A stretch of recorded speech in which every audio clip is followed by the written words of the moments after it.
안녕하십니까. 태권도 문화연대 이창후입니다. 이번 동영상에서는 단련과 기술의 관계에 대해서 좀 제 생각을 말씀드려 보겠습니다.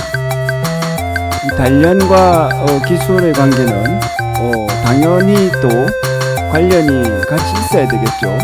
그런데 실제로는 이제 제가 여러 가지를 보면 이 단련과 기술을 정확하게 결합을 시켜서 수련하는 경우는 그렇게 많지는 않은 것 같습니다. 물론 다 결합은 되어 있는데 정확히 좀 구체적으로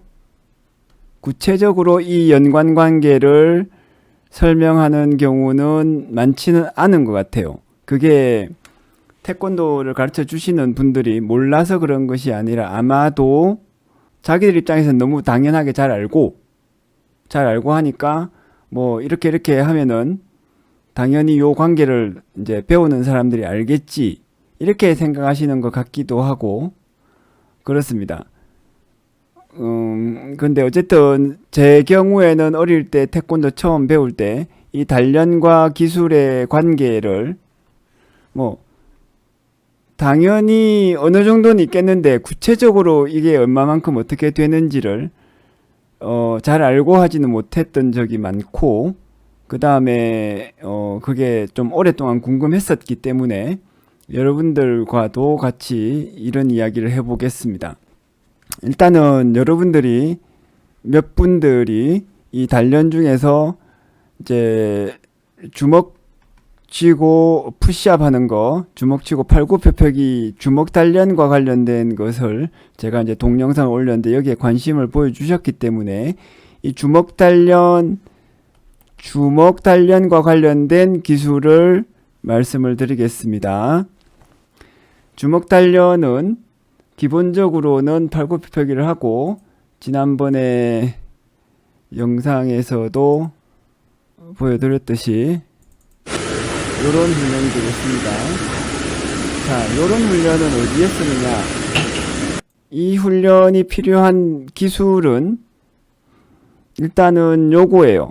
자, 요 훈련을 한 다음에 이 팔굽혀펴기 훈련을 한 다음에 뭘 해야 되냐면 반드시 일시무를 같이 훈련을 하셔야 됩니다. 일시무 훈련이라는 거는 다른 동영상에서도 제가 설명을 했듯이 요 동작이 되겠습니다.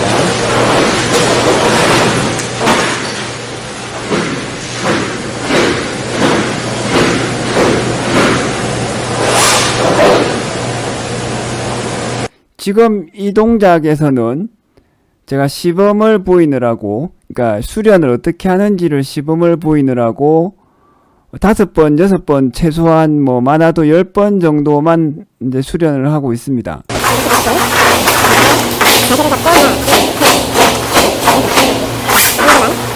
실제로 이걸 연습을 할 때는 뭐 10번 정도 해가지고는요, 간의 기별도 안 가고 100번이 기본입니다. 그러니까 100번씩을 따닥 한 다음에 팔굽혀펴기를 한 20번씩 하고 또 이제 일시무로 주먹 찌르기를 100번을 한 다음에 팔굽혀펴기를 20번씩 하고 이렇게 한 세트로 가야 되는 거죠. 그게 왜 그러냐 하면 팔굽혀펴기는 그 팔에 힘을 키우는 단련의 목적이 있고요. 그 다음에 이 팔에 힘을 키워서 이제 일시무 동작으로 주먹 찌르기를 해줘야지 속도와 결합을 할 수가 있습니다. 속도와 결합하지 못하면 팔에 힘은 많은데 동작이 둔하고 느려져서 실제로 상대방을 타격할 때 속도가 늦어서 타이밍을 잃습니다.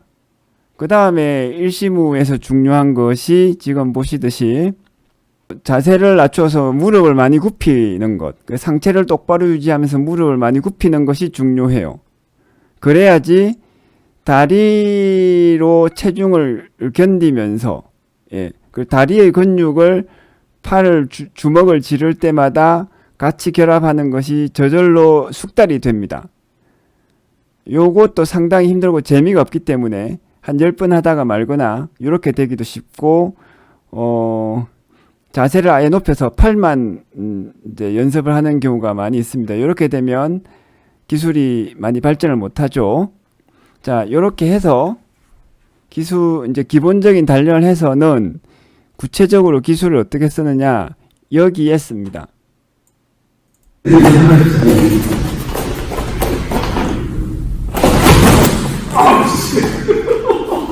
자, 요게 이제 한 예인데, 실제 기술은 요거예요.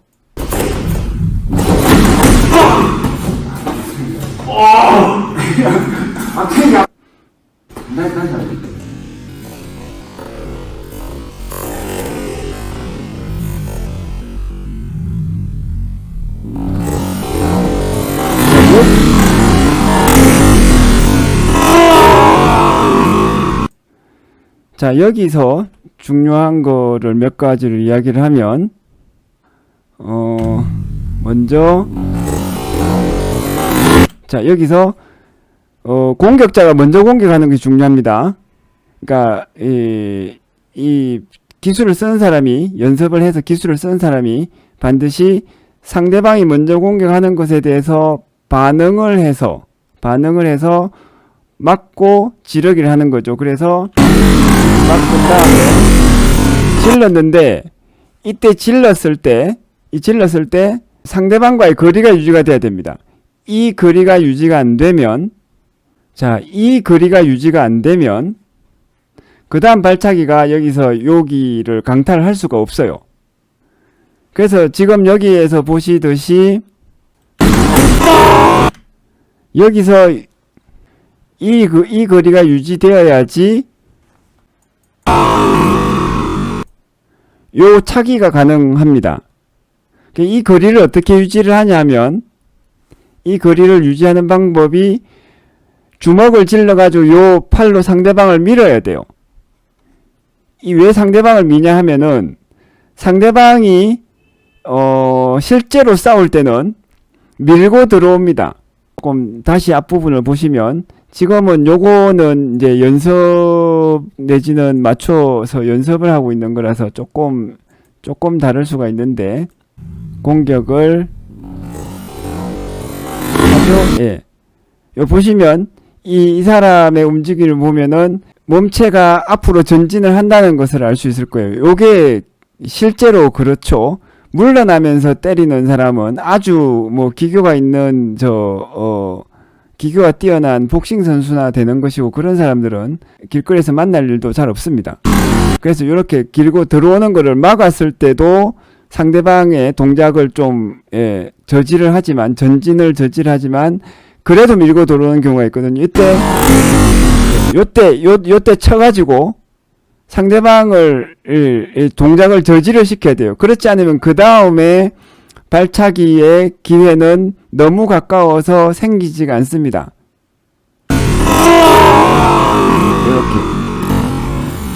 이렇게. 제가 이제 이 기술에 대해서는 다른 동영상에서 이미 3초 기르기를 설명을 하면서 한번 이미 설명을 드린 적이 있습니다.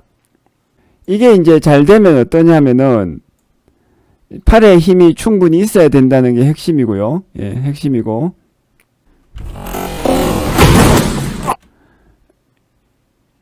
예, 이렇게 되었죠. 이게 왜 그러냐면, 다시 잠깐 보시겠습니다.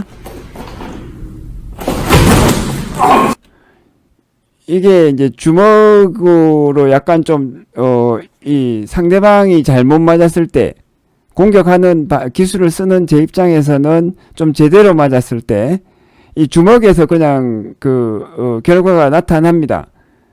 근데 요 경우에는 지금 동영상에서 보시는 이 경우는 같이 이제 연습 상대가 돼 주시는 요 분이 기술을 알고 있고, 그 다음에 약간의 분위기 효과를 위해서 조금 세게 맞은 듯한 효과를 내주신 것으로 제가 알고 있어요.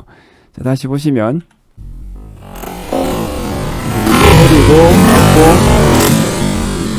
때렸을 때 지금 요 그리를 한번 보십시오. 지금 요 그리를 보면 요 그리를 한번 보셔야 돼요. 요 그리 정도는 돼야지 앞차기가 압축으로 들어갈 수 있습니다. 요 그리가 안 되면은 그리고 요 그리에서 앞차기를 굉장히 다리를 팍 접어가지고 제대로 차지 않으면은 요 압축으로 못 들어가고, 그러면은 발등으로 요 지점 정도를 돌려차기를 하는 수가 있어요. 압축으로 못 차는 분들은 연습을 못했을 경우에 그렇죠. 그렇게 되면은 돌려차기 같은 경우에는 표면적이 이렇게 넓어지면 그만큼 똑같은 발차기에 대해서 집중도가 떨어져서 타격력이 조금 약해집니다. 그런 부분은 있고, 어쨌든 앞차기를 해가지고 압축을 꽂아 넣으려면 무릎을 이렇게 접어서 들어가야 되고요. 이렇게 접어서. 그래서 열로 들어가야 되죠. 열로. 요만큼의 거리가 필요해요. 요만큼의 거리가 필요한 겁니다. 이 거리가 없으면 발차기 기술을 못하고, 상대방이 그런데, 다시 좀, 굉장히 공격적으로 밀고 들어오면, 체중이 너무 클 경우에는 어떻게 되냐. 내가 밀릴 수도 있습니다. 그런데 이 자세에서 제가 밀리면 어떻게 되냐면, 요 구조가 되면서, 상대방이 이렇게 이 전체적으로 밀고 들어올 때, 팔의 힘이 충분히 커야 됩니다. 크면 어떻게 되냐면 상대방이 여기까지 밀고 들으면 제가 이렇게까지 밀려요. 발이 밀리는 거죠. 그래서 악구 부위를 굉장히 이렇게 접어주는 게 중요합니다. 발이 밀린 다음에도 어떻게 되냐면 이 거리를 유지를 해줘야 됩니다. 몸통과, 그 허리와 상대방 허리의 간격, 요 간격을 유지를 해줘야지 앞차기를 꽂아 넣을 수 있습니다. 특히 상대방이 굉장히 덩치가 저보다 상당히 큰 경우에는 주먹으로만은 한순간에 제압이 되기 어렵고, 앞차기를 제대로 넣으면은, 웬만하면 반드시 쓰러진다고 보시면 됩니다.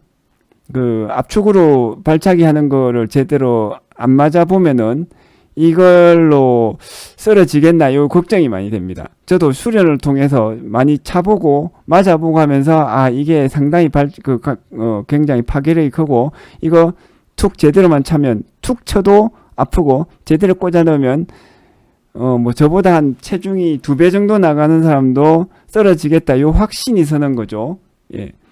그것이 중요합니다. 그래서 전체적으로는 거리가 중요하고, 이 거리를 맞추면서 동시에 이 충격을 주면서 이 거리를 맞추려면은 요 팔이 버텨줘야 되는데, 이 버티는 힘이 보시면 제 체중을 밀거나 상대방을 체중을 밀거나, 상대방 체중이 전체 안 밀고 들어오면 팔굽혀펴기 하는 힘 그대로 한 팔로 제 체중을 버틸 수 있어야지 제 체중이 뒤로 전체적으로 밀려나서 이 거리가 생긴다는 거죠. 이와 같은 기술을 위해서는 팔굽혀펴기로 한 팔로 버티는 것이 필요하고, 제가 생각할 때는 그 이상의 힘은 기술적으로는 필요 없습니다. 그래서 팔굽혀펴기를 더 이상 해가지고는 왜 필요 없냐 하면은, 어차피 여기서 파괴력은 어디서 오냐? 이 체중 전체에서 오거든요. 체중.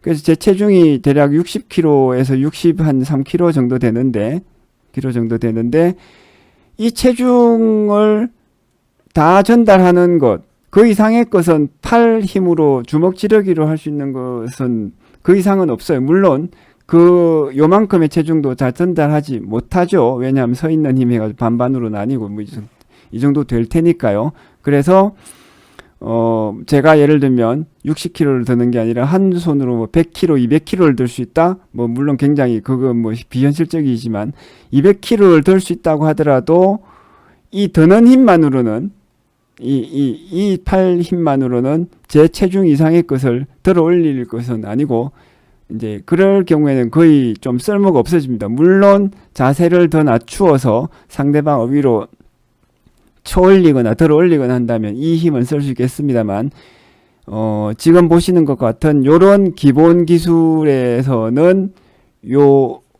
팔굽혀펴기 힘이 한 팔로 팔굽혀펴기 하는 것 이상은 필요 없어지는 것이죠. 단련과 기술을 놓았을 때 충분히 괜찮은 기술을 수련을 하면서 이 기술에 충분한 단련을 하는 것을 목표로 합니다.